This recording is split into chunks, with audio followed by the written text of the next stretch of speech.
أعوذ بالله من الشيطان الرجيم بسم الله الرحمن الرحيم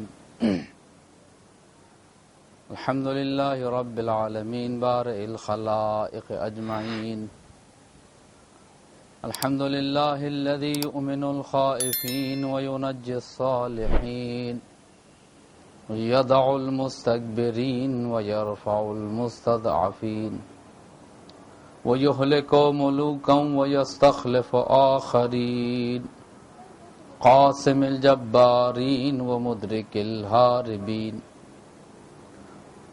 والصلاة والسلام على أشرف الأنبياء والمرسلين ورحمة للعالمين سيدنا ومولانا أبي القاسم محمد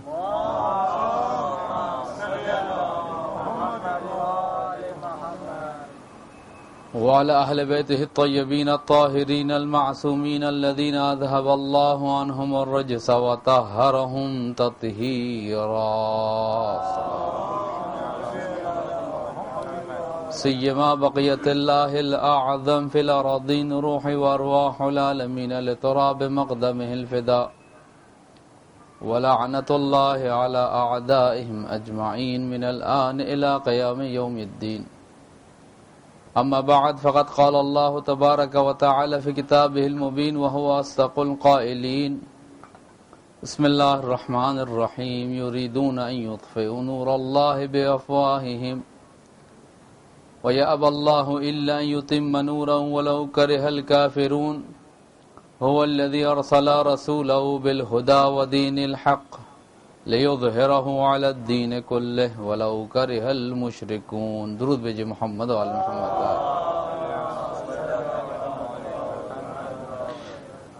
محترم سامعین، حضرت امام جعفر صادق علیہ السلام کے شہادت عظمیٰ کے سلسلے میں یہ مجلس منعقد کی جا رہی ہے،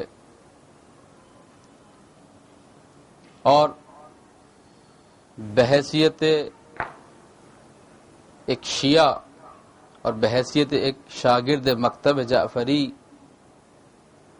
یہ ہم سب کا فرض بنتا ہے کہ اپنے ائمہ کے ایام ولادت و شہادت پر ایام جشن و سرور اور مجالس ادب منعقد کریں، اس لیے کہ اہل بیت علیہم السلام سے وابستہ ایام میں خوشی یا عزا کا انعقاد کرنا در حقیقت ہماری بالیدگی، شعور اور ہماری نجات کی ضامن ہے.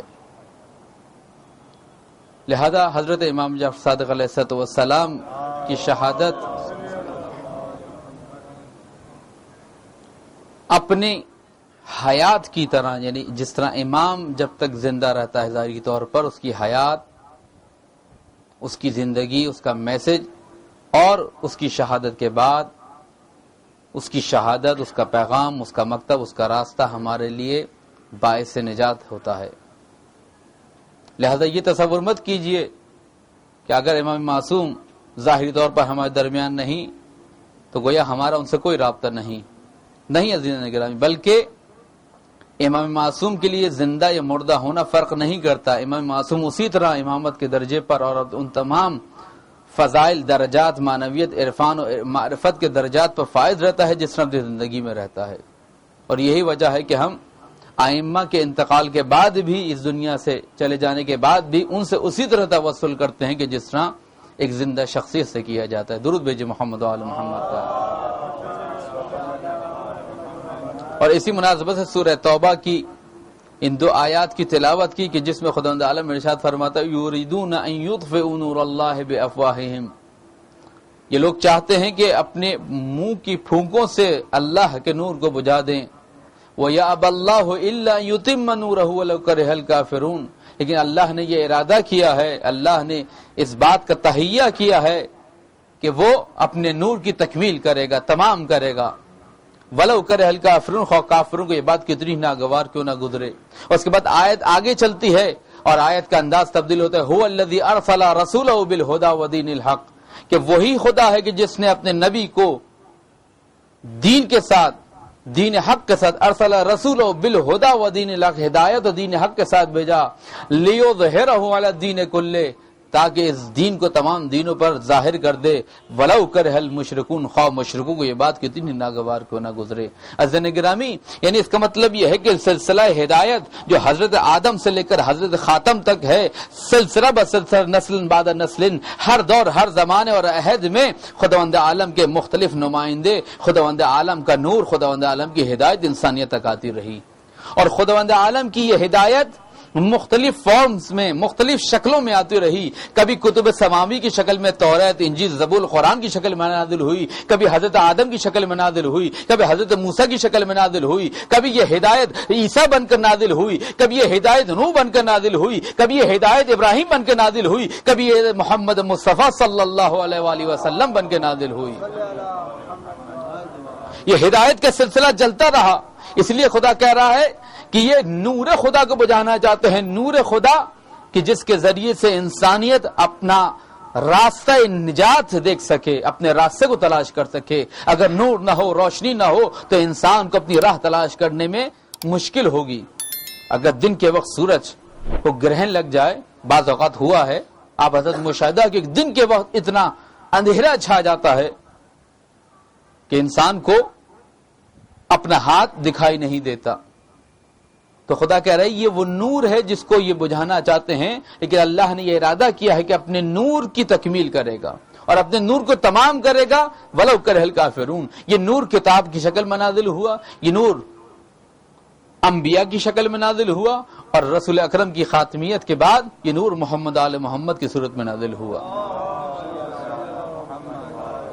عزیزان گرامی، آیت کا عجیب انداز ہے. یریدون ان یطفئوا نور اللہ بافواہہم. خداوند عالم فرما رہا ہے یریدون فعل مضارع کا صیغہ ہے، کنٹینیوشن پہ دلالت کرتا ہے. یعنی ہر دور ہر زمانے میں کچھ ایسی طاقتیں، کچھ ایسے گروہ، کچھ ایسے افراد ہوں گے کہ جو اس نور خدا کو بجھانے کی کوشش کرتے رہیں گے. یریدون کنٹینیوشن پہ دلالت کرتا ہے، استمرار پہ دلالت کرتا ہے ہر دور ہر زمانے میں.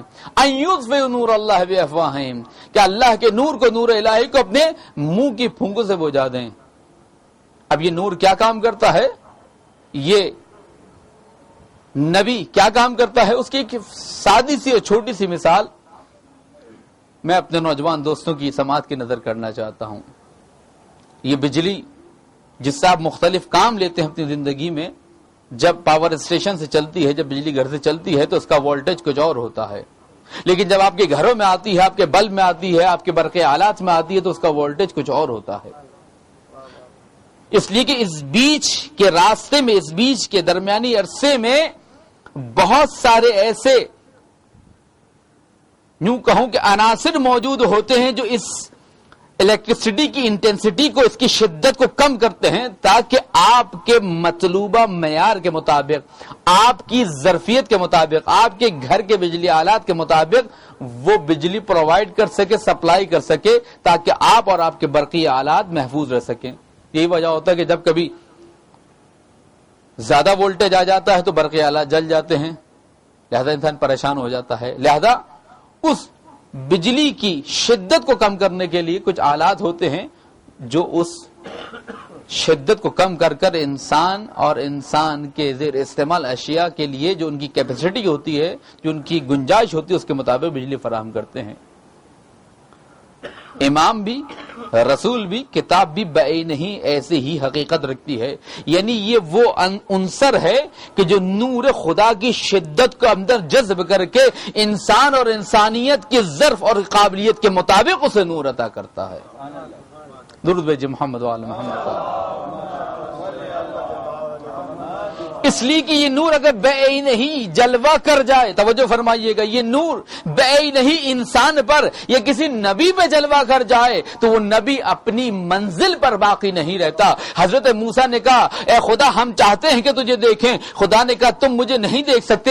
جب اصرار زیادہ ہوا تو موسیٰ کوہ طور پہ گئے. موسیٰ کے ساتھ بہت سی معززین شہر بھی موسیٰ کے ساتھ کوہ طور پہ گئے. ادھر سے اللہ نے اپنے نور کا جلوہ کیا. خر موسیٰ صاعقہ، کہا موسیٰ بے ہوش ہو کے گر پڑے اور جتنے افراد آئے تو سب لقمہ اجل بن کر ختم ہو گئے، خاکستر ہو گئے۔ خدا نے کہا تم میں یہ صلاحیت نہیں ہے کہ تم میرے نور کو برداشت کر سکو، لیکن یہ نور محمد آل محمد ہے کہ جو خدا سے نور حاصل کرتا ہے اور ہر انسان کو اس کی قابلیت کے مطابق ہی نور عطا کرتا ہے۔ کسی کو سلمان بناتا ہے، کسی کو مقداد بناتا ہے، کسی کو ابوذر بناتا ہے، کسی کو میثم ترمار بناتا ہے۔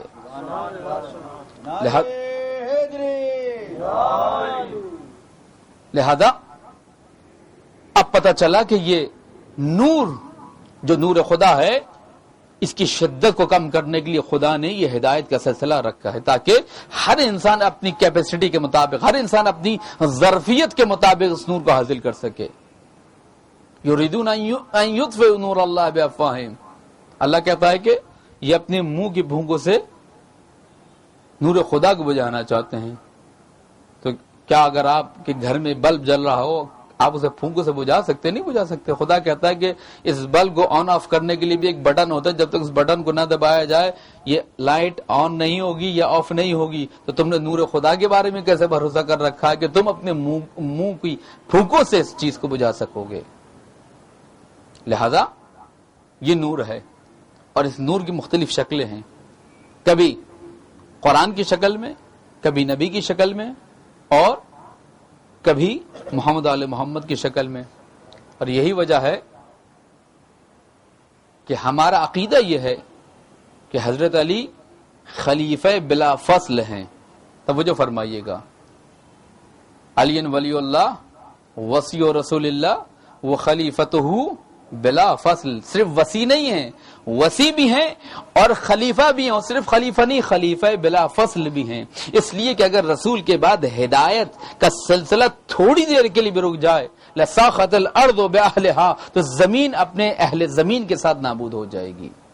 اس لیے کہ امام وہ واسطہ ہوتا ہے، امام وہ فیض ہوتا ہے جو مخلوق اور خدا کے درمیان رابطے کا کام کرتا ہے۔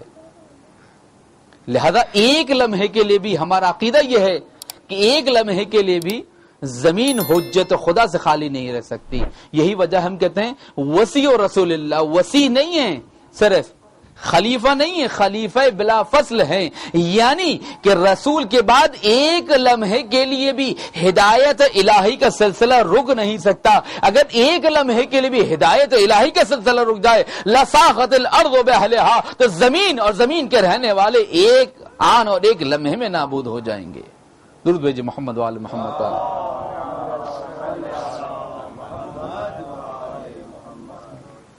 لہذا ایک لمحے کے لیے بھی، لہذا یہ کہنا کہ خلیفہ بلا فضل ہیں یعنی ہدایت محمدی کا سلسلہ جہاں سے رکتا ہے وہیں سے ہدایت امامت کا سلسلہ شروع ہو جاتا ہے، جہاں سے نور امامت شروع ہوتا ہے وہیں سے خدا کی ہدایت کا سلسلہ شروع ہو جاتا ہے۔ اسی لیے ہم دعا میں پڑھتے ہیں اللہم عرفنی نفسک، اے خدا ہمیں اپنی معرفت کر، اگر تو نے اپنی معرفت نہیں کری لم عارف رسولک، میں تیرے رسول کو نہیں پہچان سکوں گا۔ اللہم عرفنی رسولک، اے خدا اپنے رسول کی معرفت کرا۔ فإن لم تعرفنی رسولک لم اعرف حجتک، اگر تو نے اپنے رسول کی معرفت نہیں کرائی تو میں رسول کے بعد پھر اپنے ہادی اور اپنے امام اور رہبر کی معرفت حاصل نہیں کر سکوں گا۔ اللہم عرفنی حجتک، اے خدا اپنی حجت کی معرفت کرا، یعنی امام وقت کی معرفت کرا۔ فإن لم تعرفنی حجتک لم اعرف ضللت عن دینی، اے خدا میں اپنے دین سے بے بہرا ہو جاؤں گا، میں دین کو حاصل نہیں کر سکوں گا۔ یعنی امام وقت کی معرفت اتنی زیادہ ہے کہ انسان اگر وہ معرفت حاصل نہ کر سکے تو اس کا دین نابود ہو جائے گا۔ لہذا یہ اتنی ہے، اسی لیے کہتے ہیں وصی و رسول اللہ ہے وہ خلیفتہ بلا فضل، صرف وصی نہیں ہے، صرف خلیفہ نہیں ہے، اس لیے کہ وصی اور خلیفہ ہونے کے دعوے تو کچھ اور لوگوں نے بھی کیے تھے۔ ہم کہتے ہیں بلا فضل ہیں، اگر وصی ہیں تو بلا فضل ہیں، خلیفہ ہے تو بلا فضل ہیں، اس لیے کہ اگر ایک لمحے کے لیے بھی رسول علی کے درمیان فاصلہ ایجاد ہو جائے گا تو سلسلہ ہدایت الہی کا سلسلہ رک جائے گا۔ درود بھیجئے محمد وآل محمد۔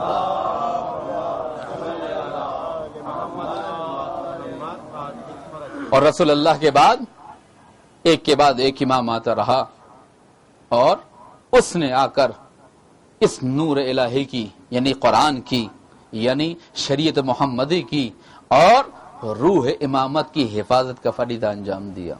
ولایت اور امامت در حقیقت روح اسلام ہے، روح نماز ہے، روح جہاد ہے، روح قرآن ہے۔ اگر ولایت نہ ہو، اگر امامت نہ ہو، اگر ہدایت کا سلسلہ نہ ہو تو ان چیزوں کی حقیقت باقی نہیں رہتی زندگی گرام میں۔ اس لیے حدیث میں بنی الاسلام علی خمس، اسلام 5 بنیادوں پہ قائم ہے: الصلاۃ والزکاۃ والصوم والحج والولایہ، نماز، روزہ، حج، زکوٰۃ اور ولایت۔ ما نودیا بشیء مثل ما نودی بالولایہ، حدیث کے الفاظ تقریباً یہی ہیں کہ جتنی تاکید اس ولایت کے بارے میں ہے اتنی تاکید کسی اور چیز کے بارے میں نہیں، توجہ فرمائیے گا۔ اکثر ہمارے خطباء و ذاکرین مغالطہ کرتے ہیں، یہ کہتے ہیں ولایت ہی سب کچھ ہے، ایسا نماز، روزہ، حج، زکوٰۃ اور دوسری عبادتیں بیکار ہیں، ان کا دامن چھوڑ دینا چاہیے، نعوذ باللہ۔ نہیں، نہ انہوں نے امامت کو سمجھا ہے، نہ ولایت کو سمجھا ہے، نہ روح امامت و ولایت کو سمجھا ہے۔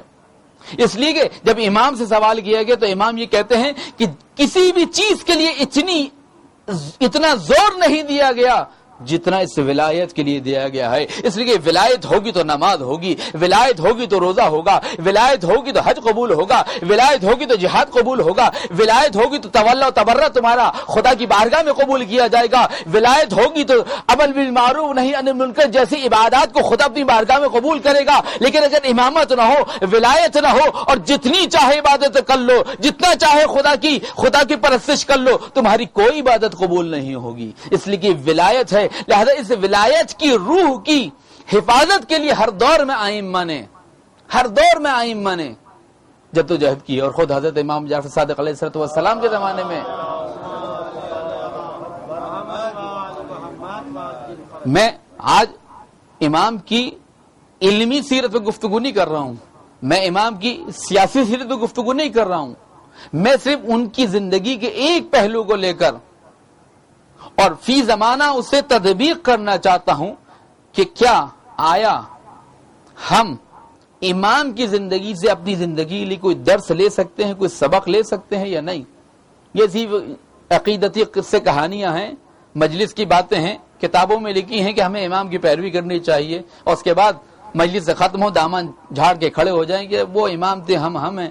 یقیناً ہم ان کی پیروی نہیں کر سکتے، لیکن تطبیق ضروری ہے، اپلیکیشن ضروری ہے۔ ائمہ کی تعلیمات کو اپنی زندگی پر تطبیق دینی ہے، اپلیکیشن اس کی ضروری ہے، لہذا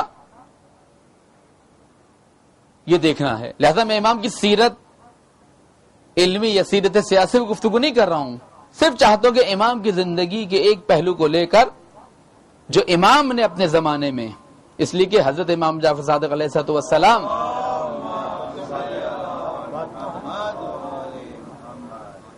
کو وہ وقت ملا، 83 ہجری میں آپ کی ولادت ہوئی، 148 میں آپ کی شہادت ہوئی، 114 ہجری میں آپ منصب امامت پہ فائز ہوئے، 132 ہجری میں بنو امیہ کا زوال ہوا، 83 ہجری سے لے کر اور 114 ہجری تک آپ عام زندگی گزاری، امام پنجم کتابیں رہ کر۔ 114 ہجری میں جب آپ امامت پہ فائز ہوئے، اس وقت سے لے کے 132 ہجری تک، 114 سے 132 ہجری تک بنو امیہ کے دور میں آپ نے زندگی گزاری۔ 132 ہجری میں بنو امیہ کا زوال ہوا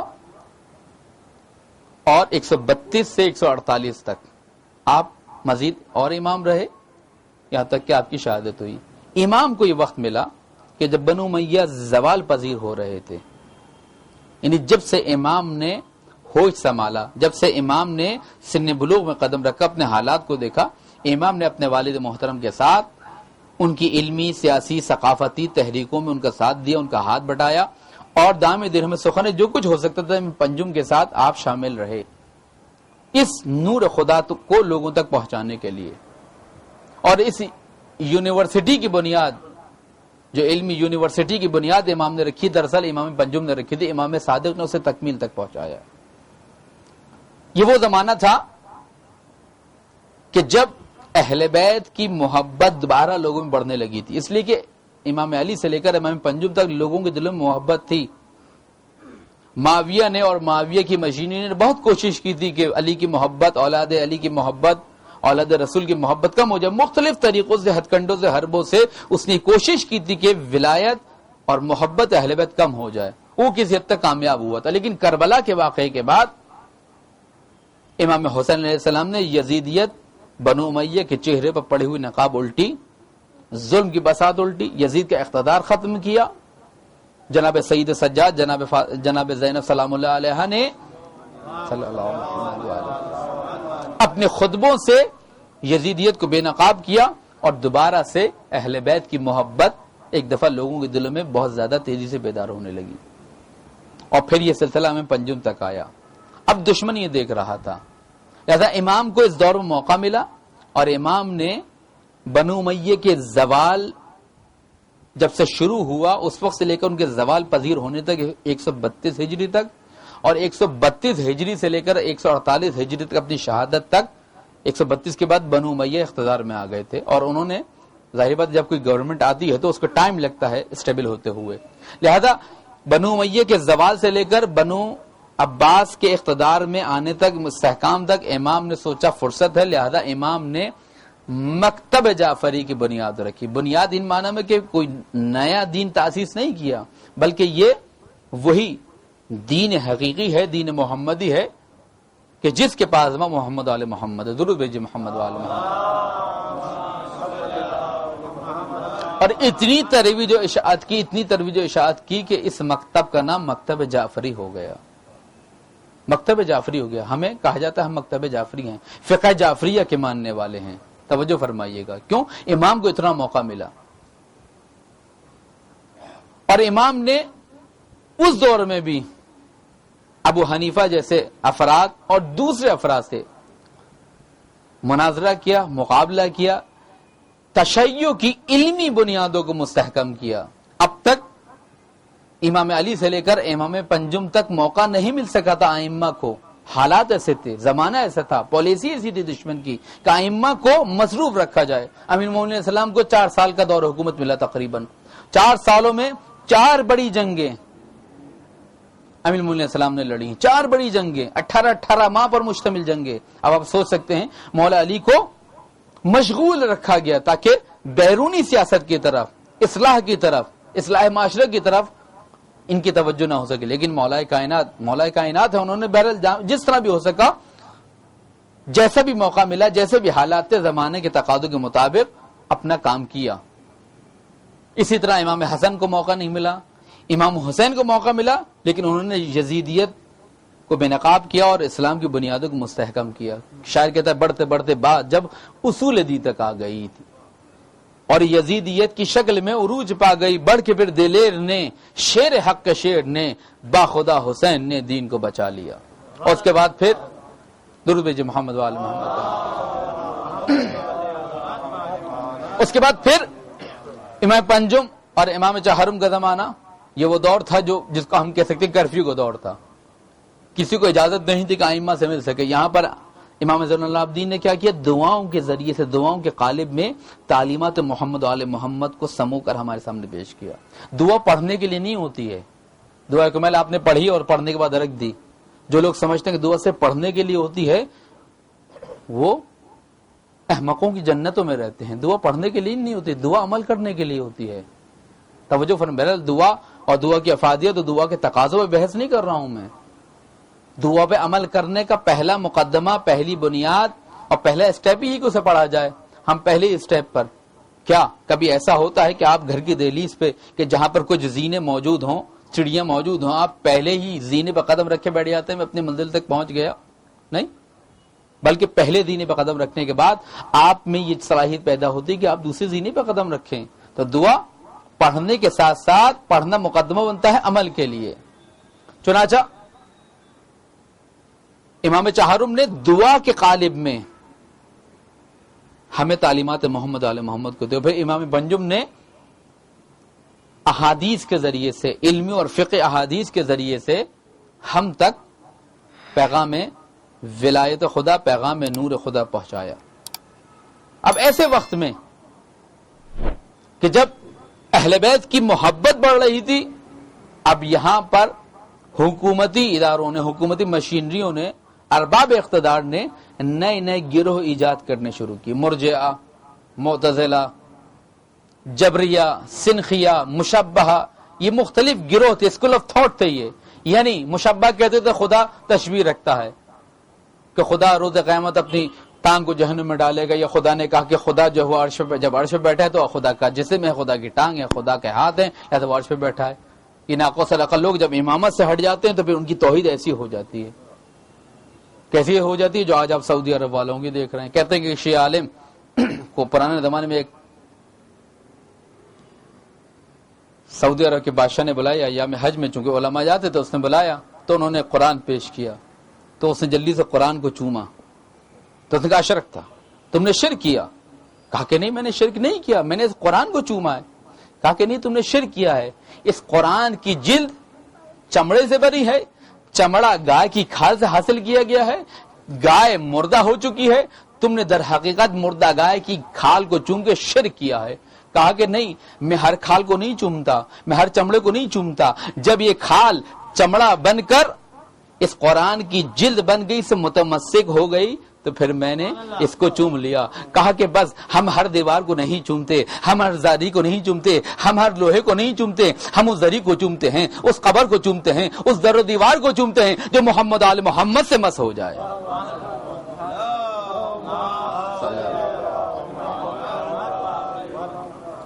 لہذا جو اہل بیت کے در سے دور ہو جائے تو ان کی توحید یہ ہو جاتی ہے. مشبہہ جبریہ کون تھے؟ جنہوں نے یہ عقیدہ لوگوں کے ذہنوں میں ڈالنا شروع کیا کہ یزید تو مجبور تھا، یزید مجبور تھا، خدا کے علم میں تھا کہ حسین قتل ہوں گے، یزید قتل کروائے گا، لہذا یزید نے قتل کرایا، یزید نے قتل کرایا، لہذا یزید مجبور تھا. حسین بھی معجور ہیں اور یزید بھی معجور ہیں عند اللہ، یزید کو بھی ثواب ملے گا. لہذا آپ جو کچھ بھی کرتے ہیں اور ہم جو کچھ بھی کرتے ہیں مجبور ہے، لہذا ہمیں کچھ نہ کہا جائے. اس قسم کے فرقے ایجاد کیے گئے. ابو حنیفہ کے بارے میں ہے کہ ایک دفعہ حجام کے بیٹھے تھے، اپنی داڑھی کی اصلاح کروا رہے تھے، تو ان کے کوئی سفید بال تھے، تو انہوں نے کہا سفید بال نکال دو. کہا کہ سفید بال کی خاصیت ہے کہ جتنا نکالیں گے اتنے زیادہ اگتے ہیں. کہا کہ ایسا کرو سارے کالے بال نکال دو. تو قیاس جو ان کی فقہ کا بھی حصہ ہے، لہذا انہوں نے قیاس پر اپنے مکتب کی اور اپنی فقہ کی بنیاد رکھی. ایک دفعہ امام جعفر صادق علیہ الصلوۃ والسلام کی خدمت میں حاضر ہوئے. پانی دیجیے گا، درود بھیجے محمد والے محمد. یہ کون ہے؟ ابو حنیفہ کا تعلق اہل سنت کے ائمہ اربعہ سے 4 امام سے ہے کہ جنہوں نے اہل سنت کی 4 فقہ کی بنیاد رکھی. ہم یہ کہتے ہیں کہ آپ کے 4 امام میں 4 فقہ ہیں، ہمارے 12 امام میں 1 فقہ ہے. توجہ فرمائیے گا، آپ کے 4 امام 4 فقہ ہیں، چاروں کے الگ الگ فتوے ہیں، ہمارا 1 امام ہے اور ہمارے 12 امام ہیں اور 1 فقہ ہے. بہرحال دامت وقت میں گنجائش نہیں ہے کہ میں مجتہدین کے فتویٰ میں جو اختلاف ہوتا ہے اس پر روشنی ڈالوں انشاءاللہ پھر کسی موقع پر. لہذا امام نے بلایا اور کہا کہ یہ بتاؤ تم قیاس کرتے ہو؟ کہا جی. کہا کہ یہ بتاؤ کہ قتل زیادہ بڑا گناہ ہے یا زنا؟ کہا کہ قتل. کہا کہ قتل تو قتل کے لیے تو 2 شہادتیں ہیں، زنا کو ثابت کرنے کے لیے 4 شہادتیں ہیں.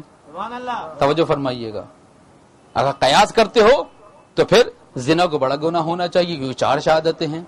کہا کہ پیشاب زیادہ نجس ہے یا منی زیادہ نجس ہے؟ کہا کہ پیشاب. کہا کہ اگر وضو کرنے کے بعد پیشاب صادر ہو جائے انسان تو خدا نے اس کے لیے وضو کہا ہے، لیکن اگر منی انسان سے خارج ہو جائے تو اس کے لیے غسل کہا ہے.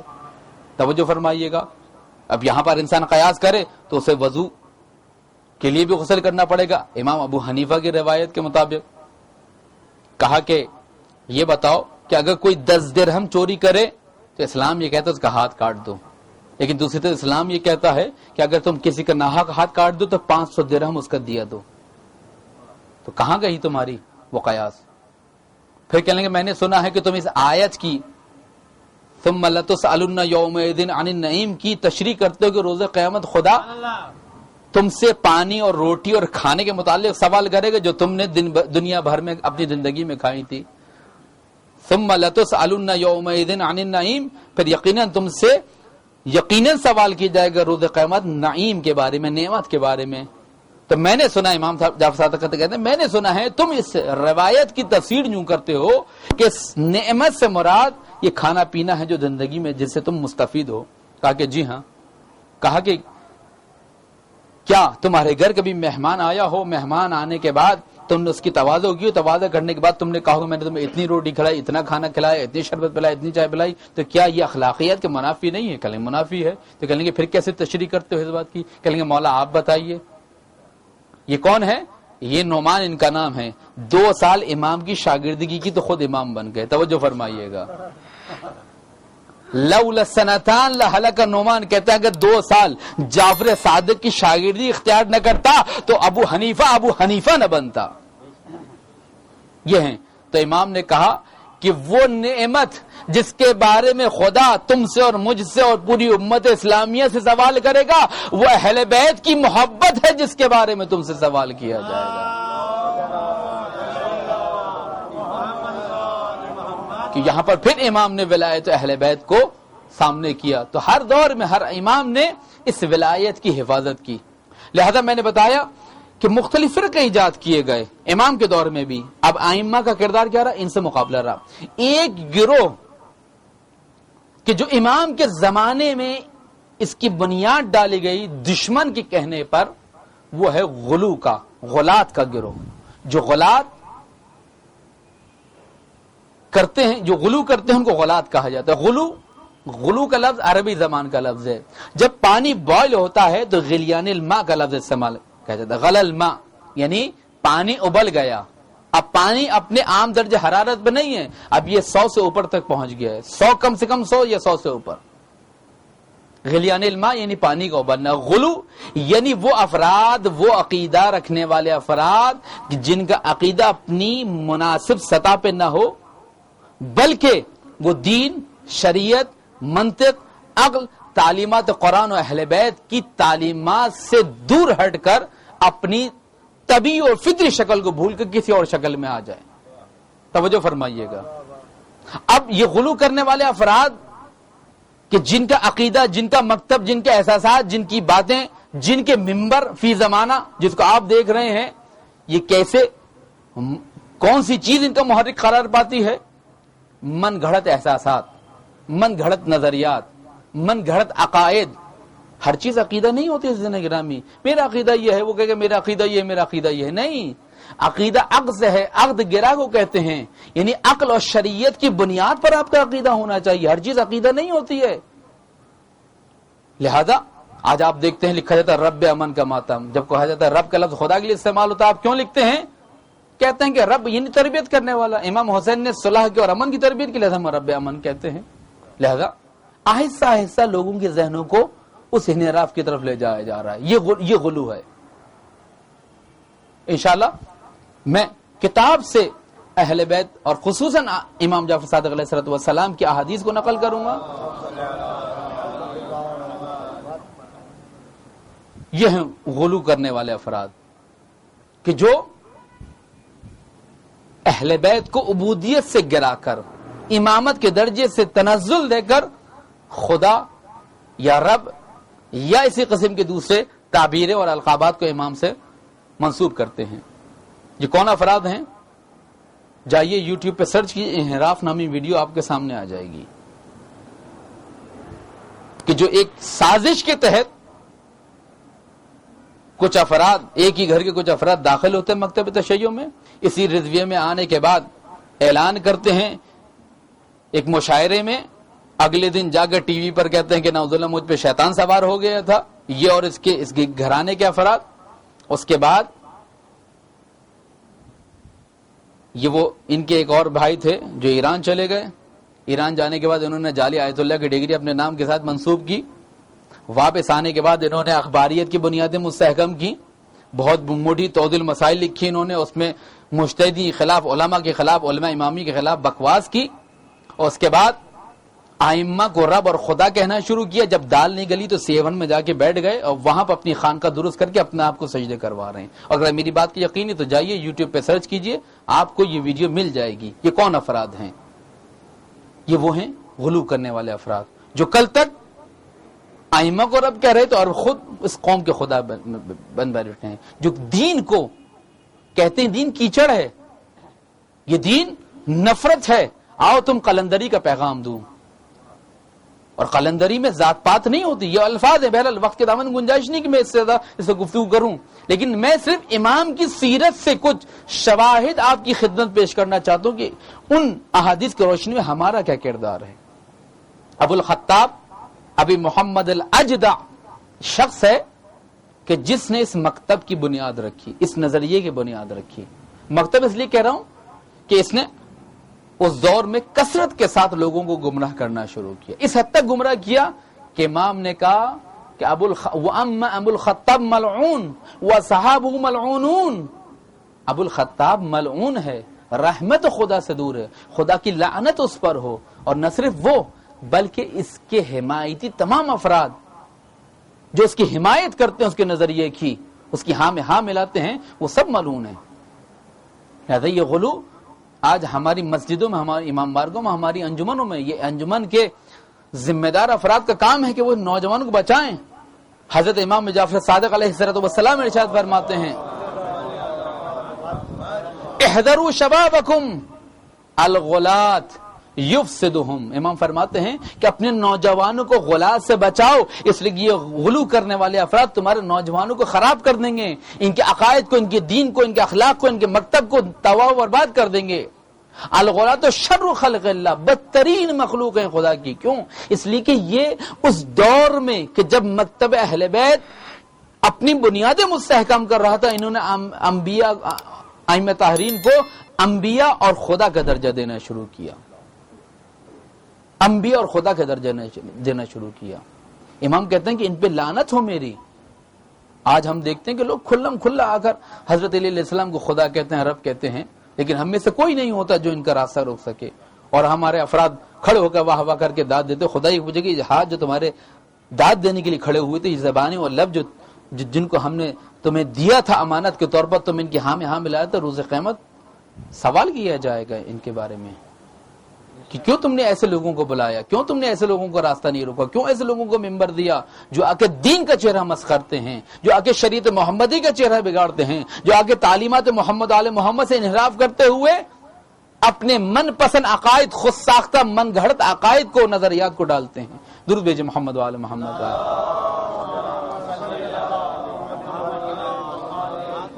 تو یہ ائمہ کا کردار ہے کہ اس کو روکا. انشاءاللہ آخر میں صرف 2-3 غلو سے متعلق میں چاہوں گا کہ دیکھیں امام جعفر صادق نے کیوں اتنی سختی کے ساتھ, یا مفضل, اے مفضل. مفضل کون ہے؟ یہ امام کے خاص صحابی ہیں, اور ان کے لیے کہا لا تقاعدهم لا تآکلهم لا تشاربهم لا تصافحهم. امام فرماتے ہیں ان کا سوشل بائیکاٹ کرو, ان سے میل جول ترک کرو, ان سے نشے و برخات ختم کرو, ان کے ساتھ کھانا پینا بند کر دو, ان سے ہاتھ نہ ملاؤ. لا تشارکہم, ان کے ساتھ شرکت مت کرو. لا تقاعدہم, ان کے ساتھ نشے و برخات ختم کر دو. لا تآکلہم لا تشاربہم, کھاؤ پیو نہیں ان کے ساتھ. لا تصافحہم, مصافحہ نہیں کرو, سوشل بائیکاٹ کرو ان کے ساتھ. سختی کے ساتھ امام جعفر صادق علیہ السلام یہ کہتے ہیں. لیکن جہاں پر اصلاح مراد ہو وہاں پر پیار محبت سے ایسے افراد کو, ایسے نوجوانوں کو سمجھانا یہ ہمارا سب کا فریضہ ہے, فرض ہے, واجب ہے کہ ہم ایسے نوجوانوں کو جو ان کے جال میں پھنس رہے ہیں, ان کے غلط عقائد کی ضد پر ہیں, ان کو بچائیں. لہذا آپ دیکھیں گے نہ صرف یہ کہ امام جعفر صادق نے اس سختی کے ساتھ غلو کرنے والے افراد کا راستہ روکا, لیکن دوسری طرف ان کی اصلاح کا راستہ کبھی بند نہیں کیا, ہمیشہ اصلاح کا راستہ کھلا رکھا. درود بھیجیے محمد و آل محمد. صرف 2-3 روایتیں آپ کی خدمت میں عرض کرنا چاہتا ہوں, وإلا روایتیں تو بہت سی, میں ظاہری بات ہے سب کو حفظ نہیں کر سکتا تھا. فرماتے ہیں احذروا شبابکم احذروا علی شبابکم الغلاۃ لا یفسدہم, اپنے نوجوانوں کو بچاؤ ان غلو کرنے والوں سے, یہ تمہارے نوجوانوں کو, اس کے دین کو, ان کے عقائد کو خراب کر دیں گے. الغلاۃ شر خلق اللہ, بدترین مخلوق ہیں یہ. یصغرون عظمت اللہ, یا اللہ کی عظمت کو کم کرتے ہیں. ویدعون ربوبیت العباد اللہ, اور اللہ کے بندوں کی ربوبیت کی جانب دعوت دیتے ہیں. واضح طور پر یہ امام کے الفاظ ہیں. اس کے بعد فرماتے ہیں وَأَمَّا أَبُو الْخَطَّابِ محمد ابن ابی زینب الاجدع، یہ اس کا پورا نام ہے، ملعون، یہ خدا کی رحمت سے دور ہے، وَأَصْحَابُهُ ملعون، اس کے صحابی، اس کے ساتھ دینے والے ملعون ہیں، رحمت خدا دور ہیں۔ فلا تجالس اہل المقالتہم فانی منہم بریء وآبائی منہم براء، میں بھی ان سے بری ہوں، میرے آبا و اجداد بھی ان سے بری ہیں۔ بری یعنی دوری اختیار کرنا، عملاً دوری اختیار کرنا۔ اس کے بعد فیض ابن مختار کہتے ہیں کہ میں ایک دفعہ امام کی خدمت پہنچا، کہنے لگا کہ مولا میں جب کوفے جاتا ہوں اور آپ کے شیعوں میں یہ اختلافات دیکھتا ہوں جو غلو کرنے والوں نے ایجاد کیے ہیں، تو میرے ذہن میں شکوک و شبہات آ جاتے ہیں، لیکن جب میں آپ کے شاگرد مفضل کے پاس جاتا ہوں تو میرے شکوک و شبہات رد ہو جاتے ہیں، ختم ہو جاتے ہیں، اطمینان ہو جاتا ہے۔ اس کے بعد امام فرماتے ہیں ہاں تم صحیح کہتے ہو، انہوں نے دین کو بہت زیادہ نقصان پہنچایا ہے۔ اجل ان الناس اغروا بالکذب علینا، لوگوں نے دل کھول کر ہمارے اوپر جھوٹ کی نسبت دی ہے، دل کھول کے جھوٹ باندھا ہے۔ حتی کان اللہ فرضہ علیہم، گویا ایسا لگتا ہے جیسے اللہ تعالیٰ نے ان پر وحی نازل کی ہے کہ وہ ہم پر جھوٹ کی نسبت دیں، یعنی غلو اختیار کریں۔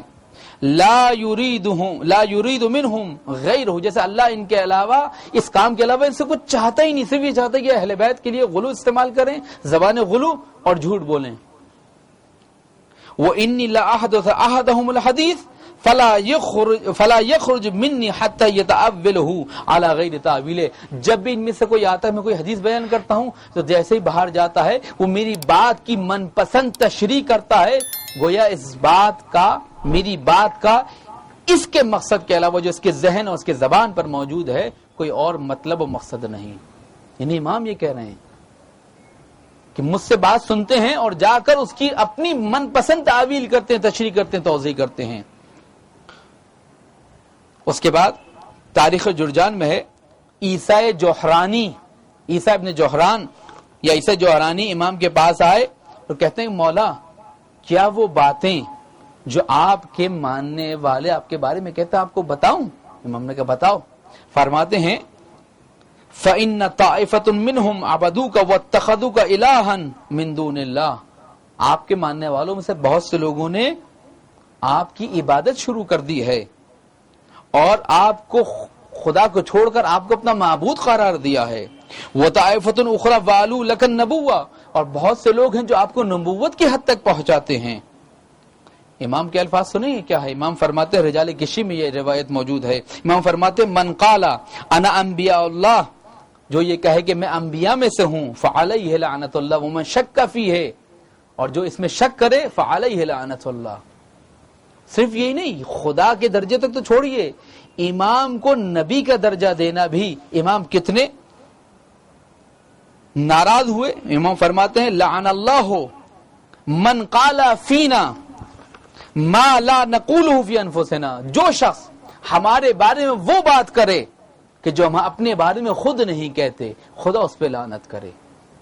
من قال فینا ما لا نقولہ فی انفسنا، جو شخص ہمارے بارے میں وہ بات کرے جو ہم اپنے بارے میں نہیں کہتے، لعن اللہ، خدا اس پہ لعنت کرے۔ اس کے بعد فرماتے ہیں ولعن اللہ من ازالنا عن العبودیہ،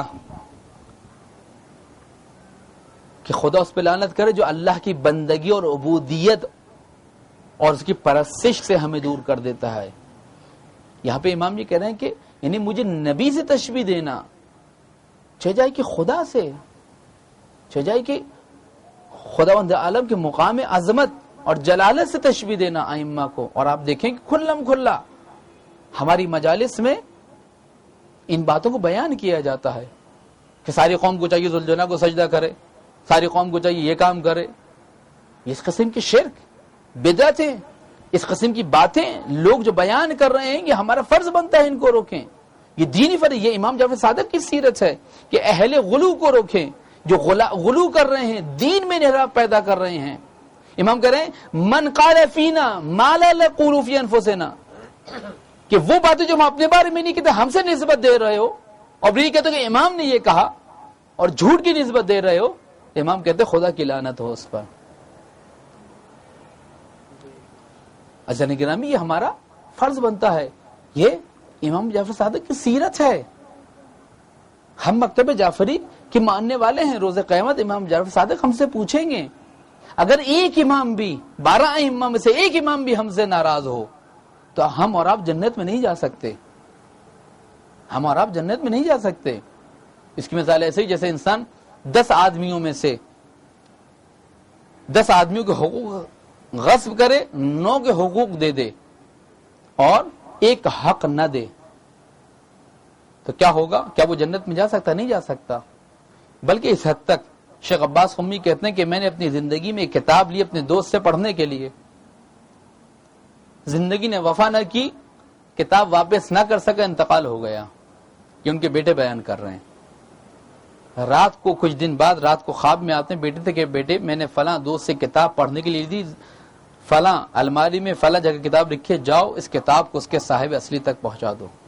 بیٹے نے کتاب اٹھائی، لے کے چلا، دہلی سے پہنچا، پیر الجھا کسی چیز سے اور گر پڑا، کتاب بھی گر پڑی. کتاب کا ایک کونا جو ہے تھوڑا سا مڑ گیا. اس نے کتاب جھاڑی اور جا کے کتاب اس شخص کو دے دی جس کی کتاب تھی، جس کا وہ صاحب و مالک تھا. رات کو خواب میں شیخ عباس قمی علیہ رحمہ، شیخ عباس قمی بہت بڑے محدث گزرے ہیں جنہوں نے مفاتیح الجنان کو مرتب کیا ہے. رات کو خواب میں آئے، کہا کہ بیٹا تم نے وہ کتاب تو ضرور پہنچا دی، حق تو ادا کر دیا، لیکن اس کتاب کا جو کونا مڑ گیا تھا، تمہارے ہاتھ سے کتاب چھوٹی، کتاب گری، اس کا کونا مڑ گیا، تم نے جا کے اس کو نہیں بتایا. جاؤ اس کو جا کے بتاؤ اور اس سے جا کے رضایت طلب کرو. اس حد تک انسان کا مؤاخذہ کیا جائے گا، اس حد تک.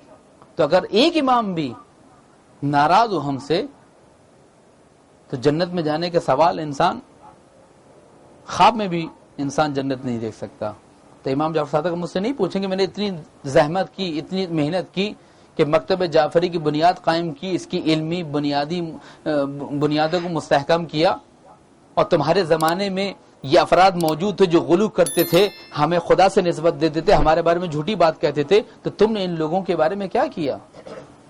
یہ ہمارا فرض بنتا ہے عزیزان گرامی. لہذا ان افراد کا سدباب ہونا چاہیے، ان کے علمی دلائل ہونے چاہیے، ان کے لیے ایسی مجالس ہونی چاہیے تاکہ ہم ان کی باتوں کا جواب دے سکیں. درود بھیجئے محمد وآل محمد. بس عزیزان گرامی، امام جعفر صادق علیہ السلام نے اس نور خدا کو ہم تک پہنچایا.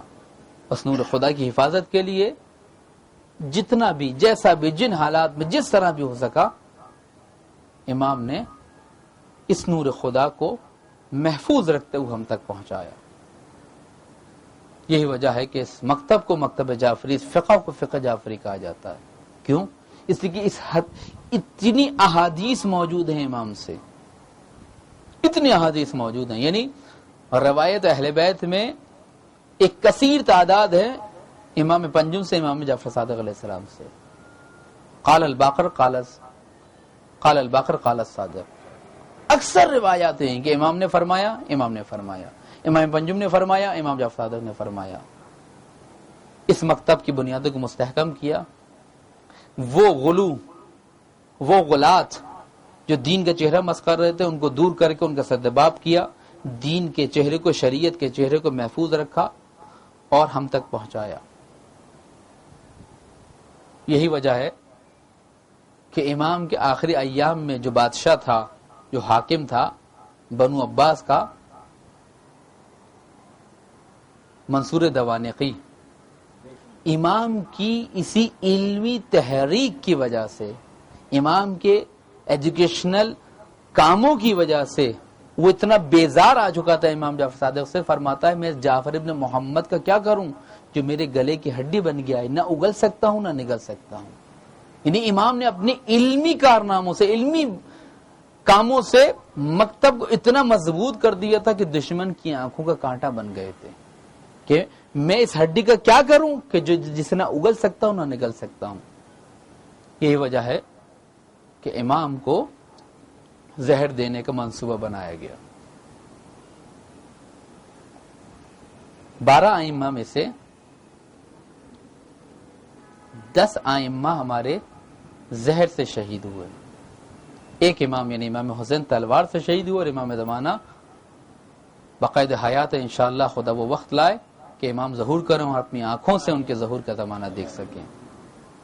9 ائمہ کو 10 ائمہ کو زہر دیا گیا، اور زہر کی اپنی خاص کیفیت ہوتی ہے. عزیزان گرامی، زہر جب انسان کے بدن میں جاتا ہے تو ایک دفعہ بھرپور حملہ کرتا ہے، بھرپور حملہ کرتا ہے، اور انسان کا پورا جسم، پورا اعصابی نظام تہوبالا ہو جاتا ہے. اس کے بعد یہ اثر آہستہ ہوتا ہے، اور آہستہ ہونے کے بعد جب یہ خون میں شامل ہوتا ہے، خون کے ذریعے پورے بدن میں پھیلنا شروع کرتا ہے، تو پورے جسم کو متاثر کرتا ہے. گوشت کو متاثر کرتا ہے، ریشوں کو متاثر کرتا ہے، ہڈیوں کو متاثر کرتا ہے، انسان کا پورا جسم متاثر ہو جاتا ہے، اور پھر آہستہ آہستہ انسان کو تکلیف دیتا ہوا موت کی منزل تک لے جاتا ہے. امام جعفر صادق علیہ السلام کو بھی جب زہر دیا گیا تو ایک دفعہ امام نے اپنے سینے کو تھام لیا، اس لیے کہ زہر کا پہلا حملہ ہو چکا ہے. امام رضا کے بارے میں بھی ہے کہ جب زہر دیا گیا تھا تو امام بستر پہ آ کر کروٹیں بدل رہے تھے. کافی دیر تک، کافی دنوں تک امام بستر علالت، بستر شہادت تک کروٹیں بدلتے رہے. میرے امام کا بھی یہی حال تھا کہ جب بستر پر آ کے لیٹے ہیں تو کروٹیں بدل رہے تھے. امام نے ایک دفعہ غشی کا عالم تھا. ابو بصیر کہتے ہیں کہ امام کا آخری وقت آیا تو امام نے اپنے اصحاب کو جمع کیا. امام نے اپنے اصحاب کو، اولاد کو جمع کیا، کہا لا تنالوا شفاعتنا الا من استخف بصلاۃ. ہماری شفاعت اس شخص تک نہیں پہنچ سکتی جو نماز کو ہلکا سبق اور حقیر سمجھے. میں امام موسیٰ کاظم سے عرض کروں، اے امام موسیٰ کاظم، آپ کتنے خوش نصیب ہیں. جب بابا کا انتقال ہوا تو آپ سرانے موجود تھے، آپ کے اصحاب تھے، امام کے اصحاب تھے. غسل و کفن ہوا، اہل بیت کے گھر سے امام جعفر صادق علیہ السلام کا جنازہ اٹھا تھا، بڑی شان سے اٹھا تھا. سینکڑوں شاگردوں نے تشییع جنازے میں شرکت کی تھی. جنت البقیع میں آپ کو دفن کیا گیا. مگر ہائے کربلا، ہائے سید سجاد، کوئی سید سجاد کے دل سے پوچھے جب 11 محرم کو یہ قافلہ چلا تھا، سید سجاد نے دیکھا بابا کا لاشا بے گور و کفن پڑا ہے. جناب زینب نے کہا سید سجاد اپنے آپ کو سہارا دو. کہا پھوپھی اماں، ارے ان کی نادا کے لاشیں تو بن ہو، الزہرا کا لال اس کا لاشا سرزمین کربلا پر بے گور و کفن پڑا ہو. ایک عالم، جن افراد نے جنت البقیع کی زیارت کی وہ دیکھتے ہیں، وہ جانتے ہیں، انہیں معلوم ہے کہ ائمہ کی قبریں کس بے کسی کے عالم میں موجود ہیں. ایک عالم کہتا ہے کچھ لوگ مٹی اٹھانا چاہتے تھے قبروں کے پاس سے. اس عالم نے کہا ارے یہاں سے مٹی مت اٹھاؤ. کہ پوچھنے والے نے پوچھا اے عالم آپ یہ کیوں منع کر رہے ہیں؟ ہم تبرک کے طور پر یہ مٹی لینا چاہتے ہیں. کہا کہ یہاں پر نہ کوئی دربار ہے، نہ کوئی قبہ ہے، نہ کوئی بارگاہ ہے، یہاں پر صرف یہ مٹی ہے. ارے اس مٹی نے اہل بیت کی قبر کو چھپایا ہوا ہے، اس مٹی کو نہ اٹھاؤ. خدا کرے کہ وہ وقت آئے، مہدی فاطمہ الزہرا آئے اور ہم اپنے امام کی قبر پر شاندار حرم و بارگاہ بنا کر اس کی زیارت کر سکیں. اللہ لعنت اللہ علی القوم الظالمین.